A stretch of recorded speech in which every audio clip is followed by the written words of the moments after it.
Hi everyone, it's me Aya Gali. Thank you for joining for today's video. Welcome to my YouTube channel.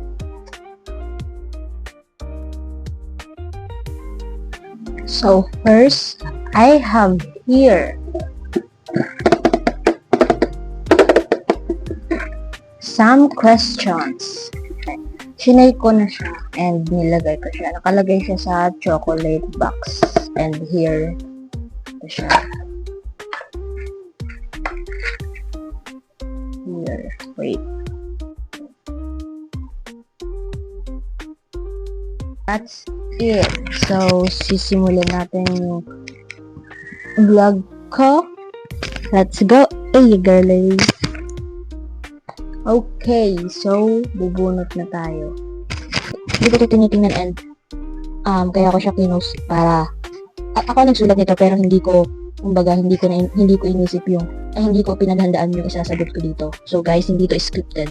So itatanungin ko lahat ng gusto nyong itanong sa akin. This is from NGL. Pinost ko siya sa Instagram and sa Facebook ko. So ipapakita ko sa gilid ko yung mga tanong nyo from NGL. So ayan, let's go. Let's start. So first, ayan. So first question, my first question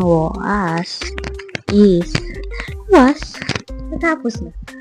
Okay, ipapakita ko siya dito ha, and screenshot siya from NGL or sa Instagram response. Okay, para talagang masabi niyo hindi ko talaga to gawa-gawang question. Okay, ang question ay, like, may basher ka ba be?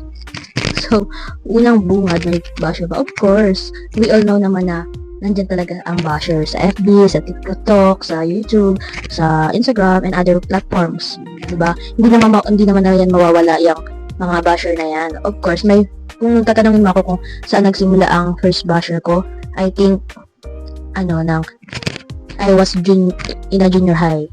Nung, kumbaga, actually, nung parang nag-start na may issue something ganito sa mga klase.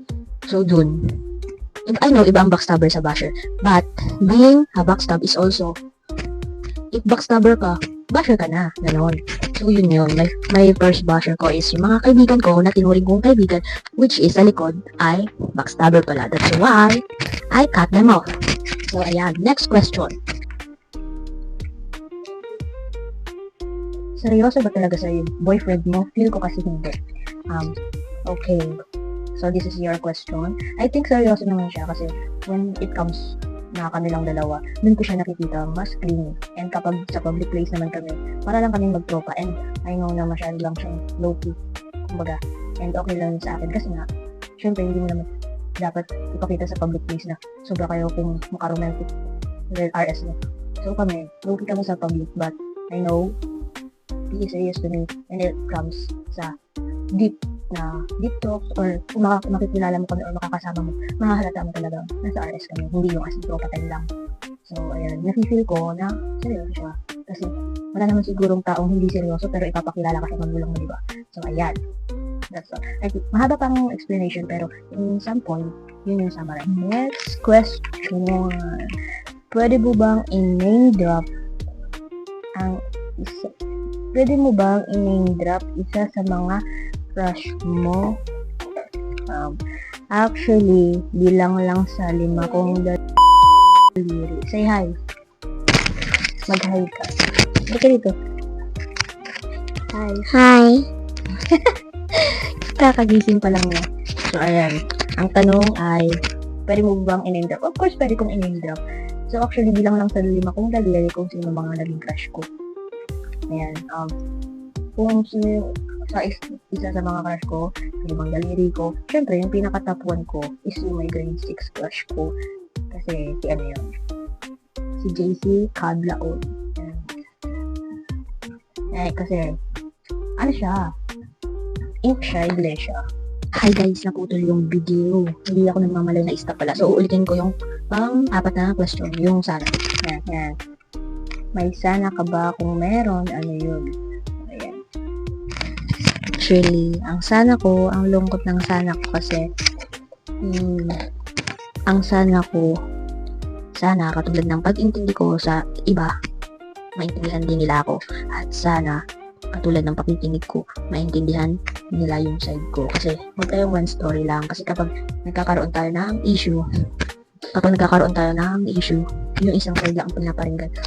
Meron namang both side, pero yung ang pinapakinggan nila is yung mas close nila, close friends, or kung ano yung mas matimbang na kwento, kahit na hindi ka naman talaga sigurado kung totoo. So, yun. Kumbaga, yun yung sana ko. Pero, in a professional settings ng sana, of course, we hope na sana maging successful tayo. And sana, marating or maabot yung mga gusto natin abutin. Yung mga sanang dapat natin talagang, alam mo yun, sana na dapat harapin. Padayon. Okay, next. Nakat kasi tuloy ang haba-haba ng sagot ko dun. Sana, yung ulit ko script mo lalabas. So, wala na. Yes. So, yun yung pinaka-main answer ko na sana. Sana. Okay, next question. Okay. Napakaano naman, hindi ko alam kung ang question nito AI, pero napakaano naman ang question nito. Paboritong artista. Sino ba paborito kong artista? Ang dami-dami kong paboritong artista, pero pupunta lang ako siguro kay Max Collins or si Ann Curtis. Kasi, hindi Ann Curtis. Oo. Sige, top 3 na lang, be. Nahihirapan ako sa paboritong artista na yun. Wala naman sinabing kung pinaka, si Loita Andalio. Pero dun sa una ko naging paboritong artista, si Ann Curtis. Next question. Sino ang kaibigan na higit na sumusuporta sa'yo? Madaming sasabihan kang nagsusuporta sila, pero hindi mo malalaman kung yung suporta na yun ay totoo. Baby, sino ang nagpapakatotoo? Specifically, wala. Pero, kasi, tinuturing ko rin kaibigan ang BF ko. So, kung may tao man na alam kong susuportahan ako, syempre yung BF ko. Kasi, di ba, tinuturing naman natin, lang ang BF lang, hindi natin siya kaibigan. Kaibigan ko rin ang boyfriend ko. Tapos, syempre, para sa akin, siya yung kakampi ko kapag wala yung mga kaibigan ko. Lalo na ngayon, in the past week, medyo nagkalayo na yung mga circle of friends ko. Pero, I think next week, magkakaroon kami ng outing. But, eventually, even though, kahit na sabihin natin outing, iba pa rin yung may effort sa yung kaibigan mo. Kasi para sa akin, yung show up and the effort na, kumbaga, willing sila gawin sa'yo yung bagay na yun yung para sa akin importante na, sinusuportahan niya talaga ako, kaibigan niya, kumbaga, dun ko makikita na, tunay kang kaibigan ka. So, wala. Hanggang salita lang talaga ang iba. So, ayun, medyo, kapag ganun, na walang effort, nasasaktan ako, pero hindi ko naman sa kanila sinasabi ng as in pa backstab or as in pa pagalit. Nagrarant naman ako kapag nagpe-personal silang tanungin or sabihin, ganun. Tapos, lagi kasi nilang sinasabi na support nila ako sa kahit ano, pero kapag kailangan ko sila, wala sila, mga ganon. So, ayun. Hindi naman ako nagtatanim ng galit. I think, more on tampo lang. So, ayun. Medyo lang ako dun kapag about sa suporta ang Pero it doesn't mean na hindi sila true friends for me. Friends. Yan. So, ganong label lang. Next questions. Grabe. Mix and match ang may easy, medium, hard. Grabe. Yan. Next question. What age? Nanarinig ako. Ginaganyan ko kasi parang maluwag yung What age do you wanna have kids? Actually guys, kapag tinatanong ako ng mga kaibigan ko, ang mga sinasabi ko talaga, ang sinasabi ko talaga sa kanila, gusto kong magkaanak, parang something 29, ganon. Pero syempre, hindi naman natin masasabi kung successful na ba talaga tayo, kung may trabaho na ba talaga tayo, di ba? Kung may sapat, hindi naman sasabihin natin financially stable, pero hindi natin masasabi kung may hawak na ba talaga tayong pera na susuporta din sa magiging anak. Kaya, somehow, hindi ko masasabi kung ano yung specifically na kung kailan ako magkakaanak. Pero, if about sa dream kung kailan or kung what age, gusto ko 29. Ganun. Yung mama ko 33 years old nagkaanak and ako lang solo hindi ka iha. And, ayun, para lang sa akin, 29. Tapos, gusto kong ikasal 27. Mga ganon. Sana, ano pa rin ang BF ko. Pero kung hindi man, I hope yung next na maano ko. I hope yung, halimbawa, mag-break kami ngayon. Yung magiging next ko, I will make sure na siya na yung last. Kasi ako naniniwala ko sa date to marry. Kaya, medyo, gusto ko kapag in a relationship ako, seryoso. Kaya yung tanong kanina kung seryoso ba yung boyfriend ko, bago ko po siya sagutin, I make a rules na ganito yung parents ko, ganito yung lola ko, may sugat ako, tanggap mo ba yung pagkatao ko, yung ugali ko, kasi ganito ako dahil ang dami kong problema, ganyan. So, kung hindi ka magsiseryoso sa akin, huwag mong patagal. But I'm happy to say na we are 8 years na magkakilala, 7 years na. O paras lang, 8 years na magkasama, and we've been still together. Wow, English! O ayun, yun, 29 years old guy. Ang dami ng pasikot-sikot, edad lang ang tinanong. Sorry na. Next question is, pahirap ang tanong, ha? Still talking to them? Siguro ang tanong dito, kinakausap ko pa sila, ganon. Parang kulang kasi yung sentence, yung words, yung root. Yan. Ay, yung kaibigan ko to na first circle ko. Yan, alam ko na yan. Siguro alam nila na. Kapag nagdaan naman ako sa Facebook, kaya yun yung may tanong nila. So, paminsan, ang kalimutan ko ay, paminsan na lang po, ate. Paminsan na lang. Actually, sometimes, ako nag-propose moves. So, malala, ay, minsan sila. Madalas pala ako, tapos minsan sila. Tapos, hindi naman nabubuo eh. Nagkakasama kami pero hindi nabubuo. Pinakausap ko sila pero hindi na yung katulad ng dati na kumbaga energy. So, ayan. Pinakausap ko sila. Ano tanong? Ayan. Pinakausap ko sila pero hindi na yung everyday. Hindi na katulad ng dati na kumbaga mag-uusap kami ng 4 times a week. Ganun. 4 times. Ngayon parang once a week na lang. Or minsan na, once a month. Mga ganun. So, ayan. Next question na tayo, babe. Wala ditong iiyak. Okay. Ayan. Ang next question is, tara, ilog. Refresh at relax muna tayo. Sabi ko lang sa inyo bakit ganyan ang tanong nun. Kasi kapag, siguro isa to sa mga kaibigan ko or sa mga FB friends ko na nakikita mga shared post ko. So, ayan, sa lahat ng mga kaibigan ko, kumbaga, alam nila na kapag malungkot ako or may problema, stress, alam nila na mas ilog ang gusto ko kasi sa dagat. I mean, gusto ko din ng dagat, pero ayaw ko kasi sa dagat maraming tao eh. Sa ilog gusto ko kapag sa dagat, ano ba, paano ko explain? Okay, ilog muna. Sa ilog, kapag stress ako, kapag kumbaga, malungkot ako, gusto ko sa ilog kasi nalilibang ako sa mga paligid, ganito. Yan, tapos, kapag sa dagat naman, pumupunta ako kapag may problema kasi gusto ko sa dagat yung paggabi na, yung mga sunset. Dun ako na, kapag paggabi na parang mapayapa, na ang tahimik ng kapaligiran kapag, tapos, yung ano lang maririnig ko. Ganun, kaya kapag nasa dagat ako, ibig sabihin may problema ako. Nagalit. Next week, mag-iilog kami kasi nga, pasukan na naman. Yan. Kaya, relax muna tayo. Mag-refresh. Papunta tayo sa ilog. Kaya ang kasabutan ko po ay, Opo, ate, ilog po tayo. Ayun, siya rin puso. Hindi ko na lang. Okay, next question. Grabe ka naman, hindi matapos. Okay. Next question. Sorry sa background ko, ha? Nasa kitchen ako. Apakahaba naman ang katanungan naman neto, oh. Knows namin na pagod ka na. Pwede bang malaman anong need mo pampagaan loob? Actually guys, hindi ko talaga alam kung anong pampagaan ng loob ko. Kasi nasabi ng iba pagkain daw. Pero siguro cringe to. Pero actually guys, aminin ko man sa inyo hindi ang nagpapagaan talaga ng loob ko. Yung boyfriend ko. Yung boyfriend ko kasi siya talagang kakampi ko eh. Kasi dati, malungkot ako. Tapos kailangan ko ng comfort zone. Text ako. Napansin ako, nasan kayo? Wala sila. Bakit naluluha? Wala sila. Kaya, minsan kapag nalulungkot ako, na-chat ako sa boyfriend ko na pwede bang patambay dyan. Pero halimbawa, ay hindi, pwede. Napunta ako sa sentro. Punta ako dyan sa labas. Dyan sa mga malilimpoy. Tapos din ako magpapalipas ng oras hanggang sa maging okay ko. So, back to the story kung bakit yung boyfriend ko, tsaka Kasi yung bahay ng BF ko parang second home ko na rin eh. Kasi pinaramdam nila sa akin yung, huy, naiiyak. Walang iiyak. Message sa pamilya ng boyfriend ko. Thank you for allowing me na pumunta po dyan sa bahay nyo. Kasi yung bahay nyo po ang nagiging bahay na ko.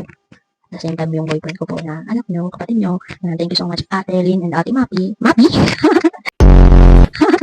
Ate Mafe. And kay Tita, of course. Of course. Ayoko umiyak ha. Thank you so much, Tita. Of course.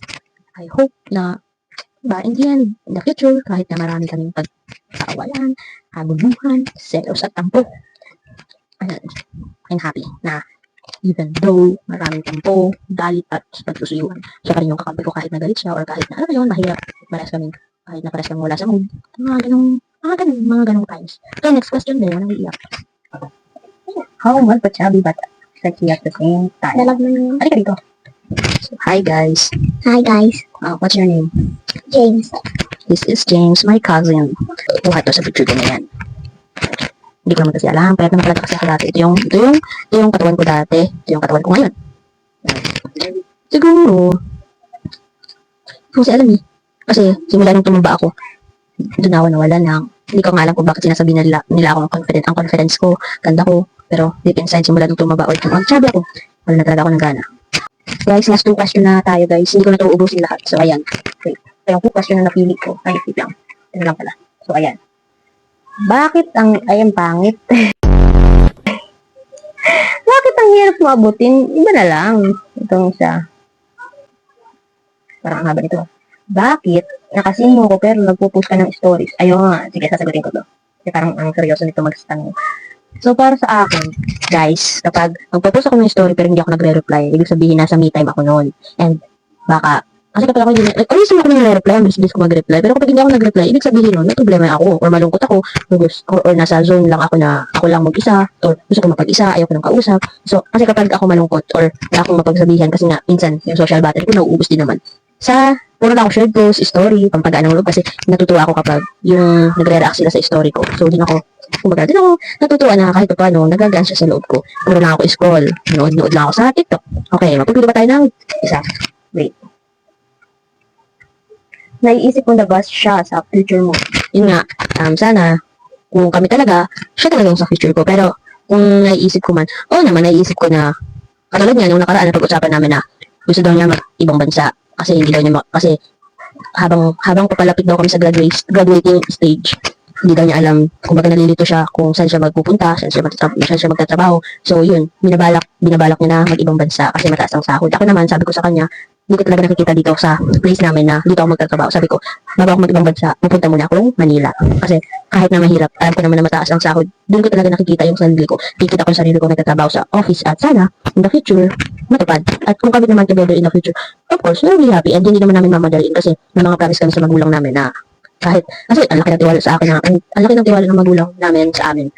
So, alam sayangin yun, di ba? So, kung kayo talaga yan. So, hindi mo naman dapat pangunahan yung future. So, kami, individually and being together, nagpo-focus kami sa present na muna.